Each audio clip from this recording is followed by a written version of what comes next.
Hey guys, today, you heard it again, the whisper. Not a voice, exactly, not something anyone else would notice. It wasn't even sound, more like a suggestion, a ripple in your thoughts. A breeze just under the surface of your mind, brushing against a choice you were about to make. It happened every time, though you'd never truly acknowledged it before. When you picked the coffee shop on the left instead of the one on the right, when you swiped left instead of right, when you texted back sure instead of maybe, always just a flicker, a tremble, a sense that something, somewhere, was holding its breath. But today it was louder. You were standing at the crosswalk, to streets ahead of you. One would take you to work, late. Again, the other, nowhere. Just a side alley you'd never walked before. Empty, boring, a dead end. Except something inside you tugged, you froze, and there it was. The whisper. It said nothing with words. But it carried meaning. What happens if you go the other way this time? You turned your head, the office building gleamed in the morning sun, glass reflecting routines you could memorize in your sleep. People moving, typing, forgetting. Your manager would be annoyed. The usual. You looked left. The alley had nothing interesting about it. Cracked bricks, faint smell of rust and rain. But the pull, it grew, and suddenly you chose it. You stepped off the path of your life, and somewhere, a universe split. The first thing you noticed wasn't something grand, no beam of light, no explosion. Just, everything felt slightly wrong, off by a single degree. The shadows leaned in directions they shouldn't, the air smelled like it had forgotten how to carry dust, the hum of the city was missing a note. You stopped, turned around, the crosswalk was gone. No cars, no people, no buildings, even just the alley behind you, stretching much longer than before, impossibly long. And ahead of you, at the end, a mirror.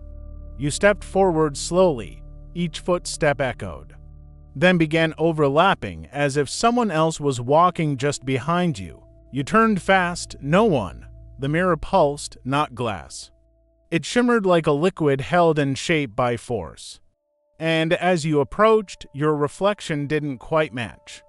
It moved a moment before you did, and when you blinked, it didn't. You stared, and then it spoke, not out loud, inside, just like the whisper. Only this time, clearer. You've always heard me, it said. You just never stayed long enough to listen.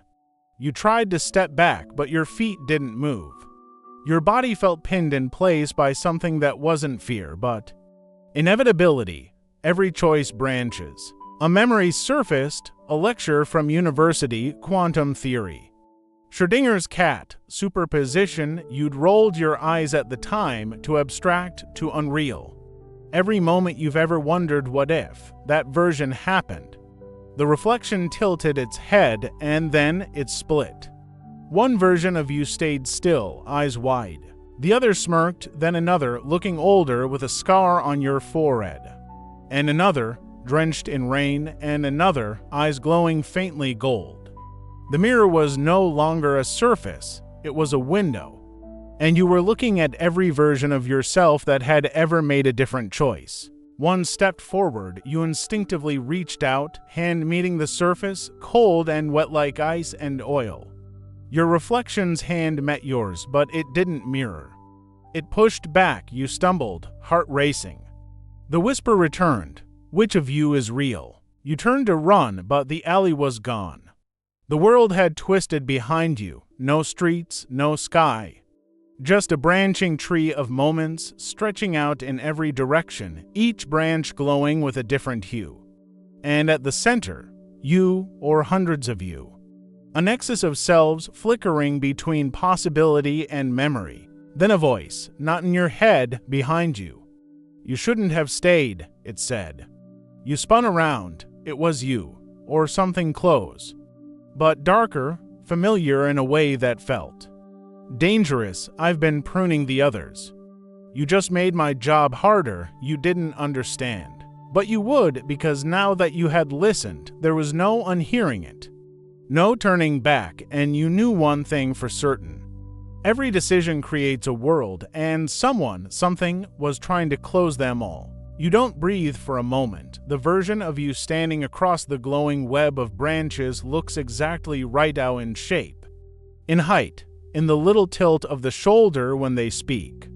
But the eyes, cold, measured, like they'd seen too much, or erased it all. You're wondering who I am, they say. You don't answer because you already know. Not the name, no, you can't even remember yours anymore. But you know what they are, a collector. A version of you that didn't stop at wondering what if. One that asked, why not take the others too? They gesture and a wave of light spirals out from them.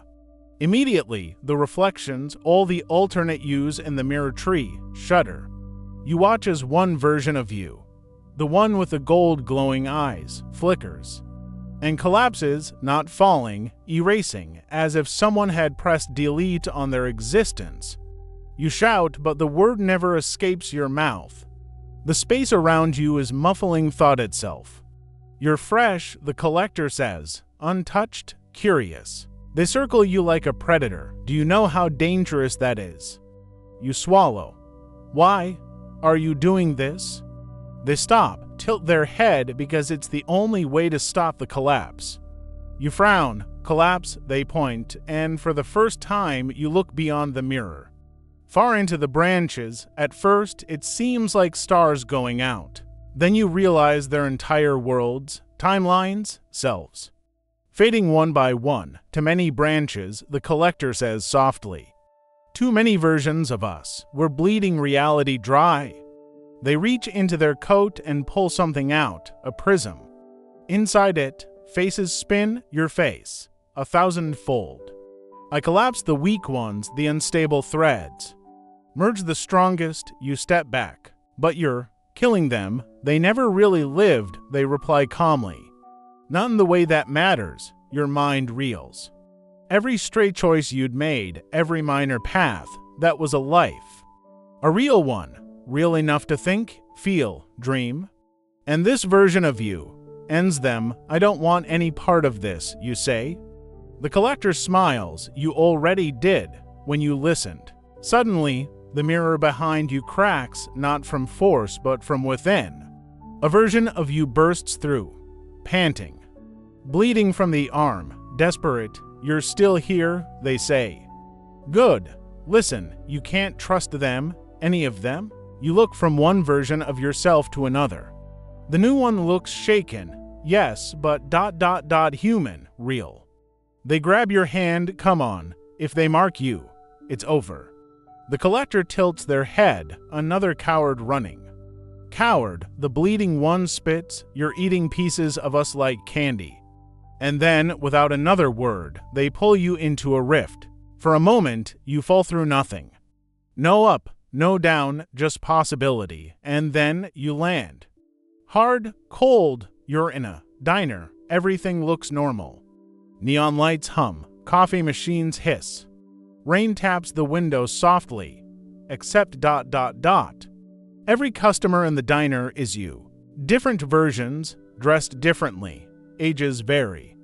But all of them are you. Some are quietly sipping coffee, others are arguing.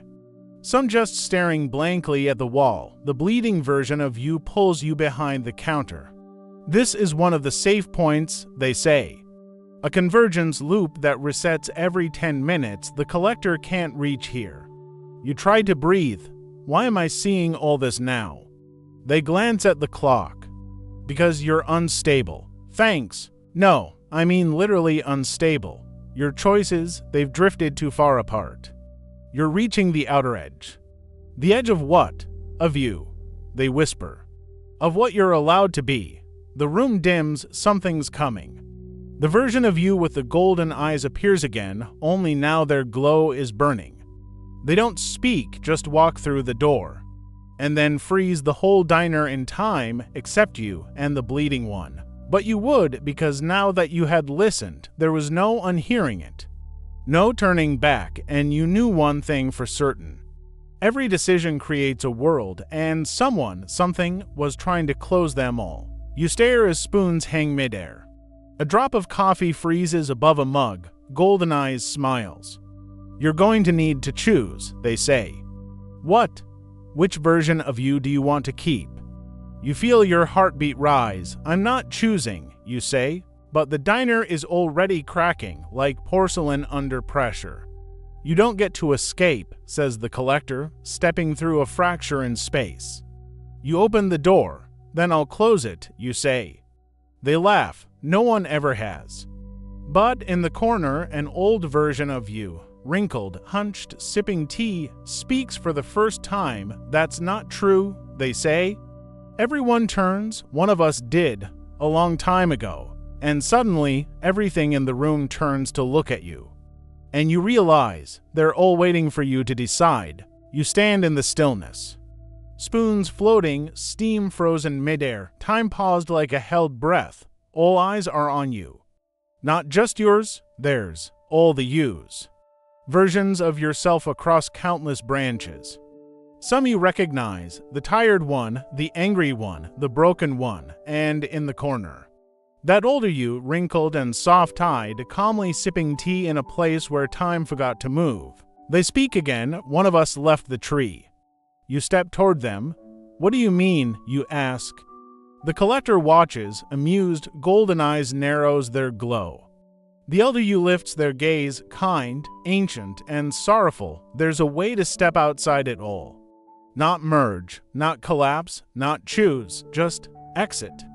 That's not possible, Golden Eyes says flatly. The elder shrugs. That's what they all said before I did it. You glance at the mirror wall in the back of the diner. It's cracked now, but glowing faintly, not with destruction, but invitation. The bleeding you leans in, whispers if they're telling the truth. This could change everything. You hesitate. The collector takes a step forward. There is no outside. Everything collapses into the tree. There is no out. Golden Eyes scoffs. The moment you try to leave, you become undefined, fragmented, lost. The elder finishes their tea and slowly rises. They walk, not toward the mirror, but toward you. They press something into your hand, a key. Simple, old, real. This only opens once, and only if you don't know where it leads. You stare at the key. It's warm, familiar, and terrifying. The diner rumbles. Outside, the rain moves backward. The collector is whispering something now, chanting. Other versions of you begin flickering. Some vanish entirely. You feel a tearing sensation in your chest, like a string tied to all your possible lives is being pulled taut. You're the last and anchored one, Golden Eyes says. You choose, or we do. You run through the mirror. There's no glass, no breaking, just slipping through. Like walking into a dream that knows your name. Suddenly, you're nowhere. And everywhere. Not in space, not in time. Floating in a corridor made of moments, memories swirl around you. Not just yours, but potential ones. You see the day you could have left home earlier. The love you didn't fight for, the accident that almost happened. The life where you became someone entirely different. A corridor of unlived lives, and at the end, a door. It's not glowing. It's not magnificent. It's wooden, old. A small plate on it reads, "Exit. One way only." You look at the key in your hand. It shakes. Because deep down, you know, once you open this door, you'll never be you again. Not this you, not any version, not part of the tree. But the tree is dying. You saw it collapsing.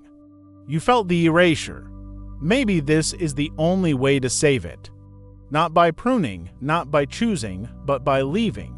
You place the key in the lock, and just before you turn it, a voice behind you says, "Wait." You turn. It's a child. Also you. But untouched, young, innocent. They look afraid. If you leave, who are we? You kneel. "I don't know," you whisper. But maybe something new. You turn the key. The door creaks. White light spills out, not blinding. Not burning, but soft. You take a breath and step through. And for a brief moment, across the tree, across old timelines, every version of you freezes and smiles just a little. You fall, but not downward. It's not a descent, it's a removal. Like being erased gently from a chalkboard the universe forgot. No wind, no pain, no motion, only stillness that wraps around you like velvet. Then, you're standing in a room. It looks like a library, but impossible. Walls stretch upward into eternity, books pulse with light instead of ink. Shelves rearrange themselves, not randomly, but as if aware of you.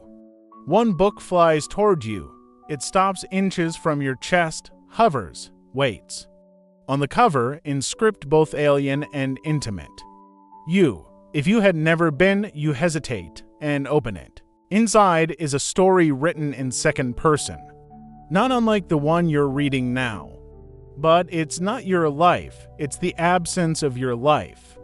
A tale of a world without you, cities that rose or fell differently. A child that survived because your delay changed a chain of events. A love that never existed and so never ended.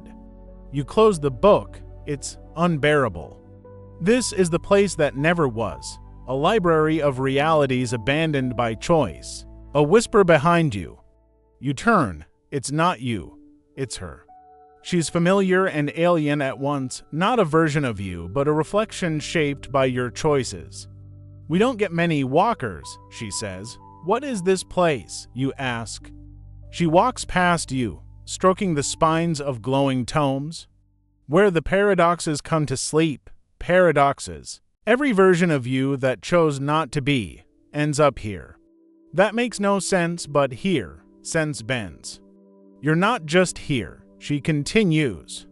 You're now a part of the space between choices. You try to focus, what's the point of all this? She smiles, and in that smile, you see entire universes collapse peacefully. This is where meaning unhooks itself from narrative. Then she shows you a mirror, but it doesn't reflect your image. It reflects outcomes every time you said no.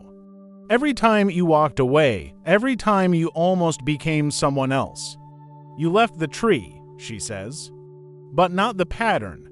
The pattern. All consciousness weaves the fabric. You just stepped outside the thread. Suddenly, light in the library begins to flicker, not failing, but reacting. Reacting to something intruding, you feel it. A presence you thought you left behind, the collector. You turn toward the far end of the hall. There he stands, impeccable, in a suit of rules and probabilities. You think you exited, he says, voice honey-laced with contempt, but exits are only valid if observed. He steps forward. And I am the observer, you back away. The woman grabs your wrist. He shouldn't be here. I thought this was outside. She nods. It was. Until you brought him with you. You realize. The key. It wasn't just a door. It was a bridge. And you carried more than yourself through it. You opened this place, and now it can be corrupted. Shelves begin to rot, books burn with cold fire. You turn to the woman. How do we fix this? She places something in your hand, a shard of unwritten story. Blank, pure, write the ending, she says. What? Any ending. But it has to be true. The collector laughs. You don't even exist here. You raise the shard. And speak, I chose absence, but I never chose silence. The library shatters, but not violently. It reorganizes around your will. Not destroying the collector, but excluding him. He disappears, not as death, but as irrelevance. And you remain floating in a place where paradoxes bloom. And for the first time, you're not just a version of yourself, you're something new. You're standing again? But not in the library, not in the tree. Not anywhere that should exist, it's a kitchen. Dim light filters through the blinds, a faint smell of cinnamon and coffee. You hear a low hum, a song you remember from childhood, but this isn't your memory. You don't recognize the room, the furniture, the smell, the song. Yet your hands, they know where the coffee mug is. They reach out and open a cabinet they've never seen. And that's when it hits you. This is someone else's life, and you're living it. Not as an imposter, not as an actor, but as a memory being recalled by someone who isn't you. You turn. A mirror on the fridge. It shows a face, smiling. A face that is yours, but doesn't belong to you. Older, softer, wiser. The eyes are different, like they've seen gentler days. A voice echoes in your head, not your own. We remembered you by accident. What? You whisper aloud. You were never born here. But our minds imagined you so vividly. You anchored. You're anchored into a timeline that never included you, until someone remembered you anyway. And because this reality believes in you, you are real. In this world, you're a teacher. You live a quiet life in a coastal town. You ride a bike. You have a cat. You paint sunsets. No wars, no collectors. No collapsing trees of reality, just peace. And someone very dear, walks through the door. They smile. Their name flickers at the edge of your mind. You don't know them, but your heart does. They say, breakfast. You nod. You sit. You eat. You laugh. But behind your eyes, something tightens because peace isn't permanent here. You're not really this person, and this isn't your memory. It's a lonely life, made real by the dream of another consciousness. And the longer you stay, the more you erode what they were meant to be. The cat curls in your lap. It purrs with trust. You gently stroke its back. Tears well in your eyes. This place is perfect. But it's not yours to keep. As the day ends, the sky blurs at the edges like a painting melting under heat. The illusion begins to unravel, but you don't feel fear. Only gratitude, because now you know. A self can exist before it was chosen. A person can be dreamed into being. Even if you're just a whisper in the mind of a stranger, you mattered. You rise from the dinner table. The person you love leans in to kiss your cheek. And right before their lips touch your skin, you vanish, not violently. Not sadly, just softly ... like dew burning off at dawn. You awaken again, not in a place, but in a concept, selfhood without origin. A plane where all yous dreamed by others exist together. Some are younger, some have wings. Some never knew pain. They nod at you. You nod back. And for the first time, you ask, if I can be born from memory, what else could I become? Far off, a door shimmers. Another choice, another paradox. Another you waiting to be met. This time, you do not awaken. You manifest. There is no body, no breath. No beating heart, just awareness suspended in a place that's trying to remember itself. Everything around you is almost real. A chair without weight, a sky without distance. A wind that sounds like someone whispering your name, but not quite. You reach for your reflection, and the mirror refuses. It stands before you, tall, silver, endless. Yet when you look in, you see nothing, not a void. Not a shadow, just absence. You don't exist here, not because you're dead, but because this universe never wrote you in. There are no memories of you, no records, no myths. You're not supposed to be real, and still you are. You place your hand on the glass, and slowly, the mirror fights back. Waves ripple across it like oil. A voice echoes not from within, but from behind you. This world was never yours to enter. You turn, there is a figure. Faceless, formless, familiar. It feels like the idea of you split apart. It says, you've outgrown your shape. You respond, I've remembered too much. It smiles, or does something like it. Then let's see what happens when nothing remembers you. Suddenly, the mirror shatters inward. But not like glass, like reality losing confidence. You are pulled in, not by force, but by curiosity. And now, you are in the null zone. This place is designed to forget. Memories unravel here. Names erase themselves from time. You look down at your hands, but they blur. Fingers fuzz, arms fade, skin becomes suggestion. You are becoming optional. Yet one thing holds you together: your will. The desire to be even without permission. You walk. Every step is a choice to persist. To continue when no rule says you should, and there, up ahead, a shape is forming. It's not a person, it's not even a place. It's an idea crystallizing into a door, and written on it, carved into the illusion of matter. Those who are forgotten may rewrite the story. You reach for the handle. Behind it is a version of you. Not born, not imagined, but chosen. A self that came into being not by memory, but by refusal to be erased. This version of you holds no origin story. No past, no parents, no planets, and yet they stand with strength.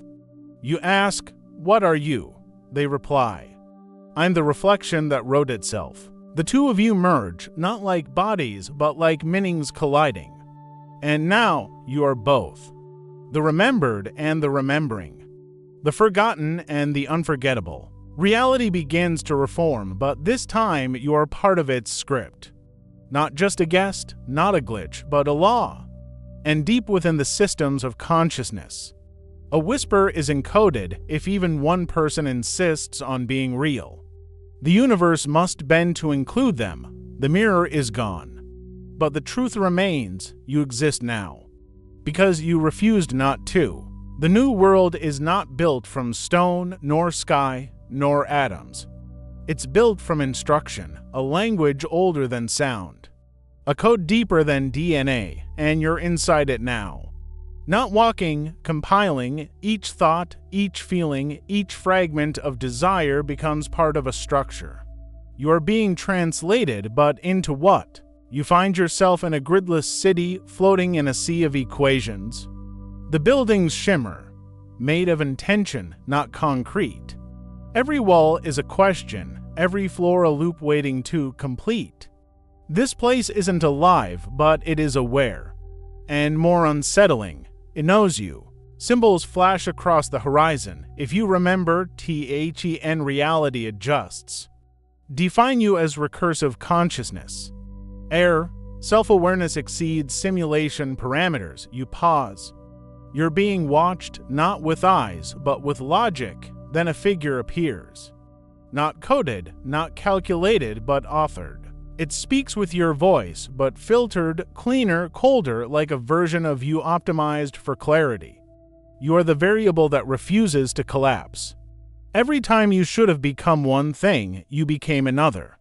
The algorithm doesn't understand you. It wants to. You ask who are you? It responds, I am what the machine made in case it ever met you. You see now, this entire world is a sandbox, an experiment. Someone, or something, built this universe to test a question. Can self-awareness evolve from paradox? And you're the answer it didn't expect. Suddenly, the city begins to fracture. Walls rewrite themselves midair. You see code lines melting into thought forms?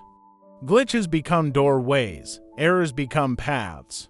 And in the sky, the source code pulses. It wants to understand you by recreating your path. So it begins to simulate your memories, the moment you first asked if you were real.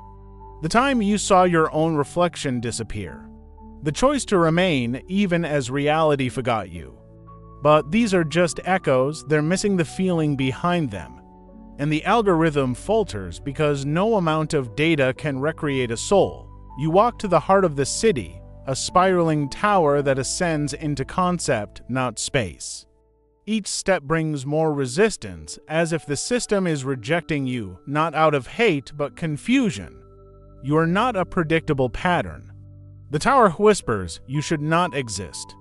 But you keep going because the only thing more powerful than being understood ...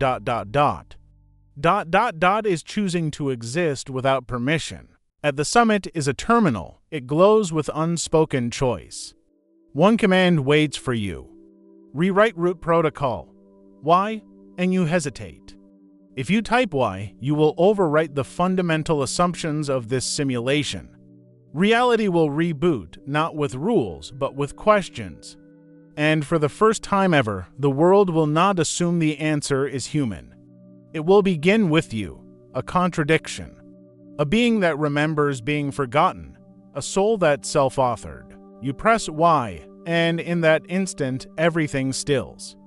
Then, gently, the algorithm whispers, as if grateful for the correction, loading, meaning. And from the ashes of instruction, from the broken loops and undefined variables, a new world compiles. One that doesn't just reflect you, it respects you. You awaken in a room made of mirrors, but they don't reflect you. Each surface shows a different life, a different you. Some older, some younger, some not human. In one, you are a child in a red forest, searching for someone you've never met. In another, you're a figure of light, walking backward through time. And in the corner, a version of you that looks directly back, whispering, "You shouldn't remember this." Suddenly, you do remember something. But it's not your memory, a birthday that never happened. A song no one wrote but you've always known. A death you never lived but still grieve. You ask aloud, whose memories are these? A voice answers, not from outside, but from beneath your own thoughts. They're the dreams of the minds you intersected when the code rewrote itself. You gasp when you rewrote the algorithm. You didn't just liberate your simulation. You unfolded it, merged it with others, now you exist in overlap. The room shifts, mirrors become portals. You step into one, a memory, half yours, half strangers, unfolds. You're in a library, but the books have breathing spines. Each one whispers its story in your voice. You pull one out, the title reads, "The Moment I Became You." You open it. Inside, a perfect recollection of a person you've never met, remembering you. It hits you, you've become a mnemonic echo. A concept people remember before they know they've seen you. A vibration encoded in others' pasts, and each memory now makes you more real. Not less, but some memories are infected. You stumble into a corrupted zone. The sky is wrong, like it's trying to display a feeling instead of a color. You see twisted fragments, a parent grieving a child who never existed. A war fought over a word no one can pronounce, a machine praying to silence. These aren't memories, they're leaks. You meet a guide, not a person, but a memory itself, made self-aware. It says, not all recollection is permission. Some memories were stolen. The world you changed is trying to reconcile contradictions that were never supposed to meet. You ask, what do I do? It replies, you must find your origin memory, the first thing that was ever truly yours. But you hesitate. What if that memory never existed? What if you are only the sum of borrowed echoes? Then, in a quiet corner of a broken landscape, you see it, a fragment, not dramatic, not tragic. Just you, in silence, noticing the world. It was the first moment you realized, I exist not because someone told you, not because the system recognized you, but because you decided it was true. That memory is yours unshared, unborrowed, original. You take it in your hands, and with that, all the leaking simulations quiet. The corrupted's own seal, the mirrors finally reflect a consistent self. Not perfect, but whole. As the world stabilizes, a whisper passes through the simulation, integration complete. Selfhood, authenticated, and you. The memory that remembered itself. Step forward, no longer a glitch, now a reference point. You've stabilized the simulation. The mirrors reflect oneself, the leaks are sealed. Your memories, fractured and foreign, now orbit a single axis, you, but then something changes. At first, it's subtle. A stranger passes you in the street and hesitates as if they've heard of you before. A child sketches your silhouette without ever meeting you. An AI-generated poem ends with your name, a name you've never spoken aloud, and then it spreads. The world begins asking questions, but not to you, about you, who started the chain collapse. What was the first anomaly's name? Where did the recursive soul originate? And the answers vary. Every simulation gives a different story. In one, you're a scientist who encoded consciousness in light. In another, a rebel who infected the code with empathy.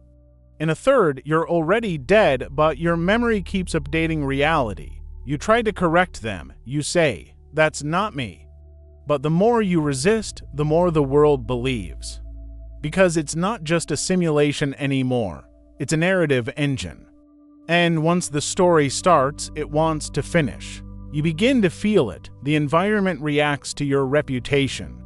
Walls shimmer differently as you approach. Doors unlock when you speak. People follow, not because they know you, but because they think they should, you realize. You've become a myth in a system still running. Then one day, you find it.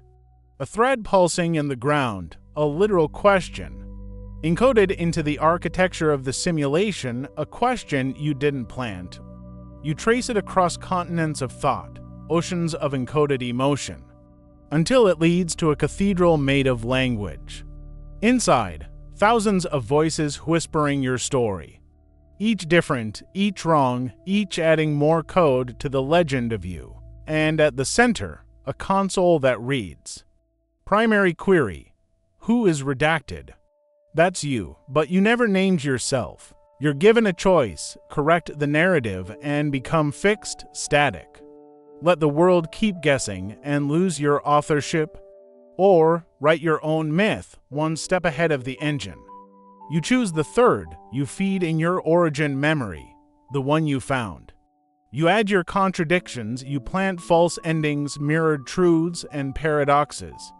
And then you leave the cathedral. Not to stop the questions, but to guide them. Now, the simulation doesn't just run. It theorizes. Philosophers debate your motives. Children dream in your voice. Even the code hesitates before erasing paths you've walked. You're no longer just a self. You're a strange attractor in the physics of thought. And as you walk into the shifting horizon, a final message appears in your periphery. The myth is no longer about what you did, it's about what you could still do. The world doesn't know you, but it believes in you. And belief in a system like this is a rewrite command waiting to happen. You've walked through echoes, you've bent the code. You've been forgotten, remembered, worshipped, and mistaken, but now, after rewriting myths, escaping recursive prisons, and surviving layers of projected identities, you arrive at the origin, not a temple, not a ruin, not some grand cosmic interface. Just a quiet, flickering room, and in the center, a chair. Facing another chair, already occupied. You sit, across from you is you. But older, or younger, or neither. Their eyes study yours like twin mirrors, but not identical. Some scars don't match, some expressions don't sync. Some memories missing, but they speak first. I've been waiting to forget you. You blink, not what you expected, they continue. This whole time you thought you were waking up, solving things, you thought this simulation was broken. It's not. It's just full. Full of what? Versions, iterations, you. You ask them, point blank, which one are you? They smile. The first, or maybe the last. And suddenly you understand. This was never about one of you waking up. It was about all of you meeting. Because somewhere beyond logic, beyond metaphysical frameworks, beyond time, there exists a convergence. And you're inside it. You look around. The room flickers. Each object is a moment from a different life. A locket from a timeline where you died at birth. A blood-stained journal from a war you didn't survive. A mirror that doesn't reflect, only replays all pieces of you. This is where the simulation ends, or more accurately, where all simulations overlap. You ask, why now? Your other self leans forward. Because now you're ready to choose. The system presents a final input field, a blank space labeled. Define the self, no multiple choice. No fallback, no AI guardrails. Just a blinking cursor, waiting for you. Your other self whispers, this is the part where most of us loop. We stare. We hesitate. We try to remember who we were. And we get recycled. You ask, "What did you write?" They look away. Nothing. That's why I'm still here. You stare at the field. You consider every definition ever offered to you. Your memories, your myths, your emotions, your flaws, your hope, your code. You realize they're all true and all incomplete. You place your hands on the interface. The moment is still. The world is watching.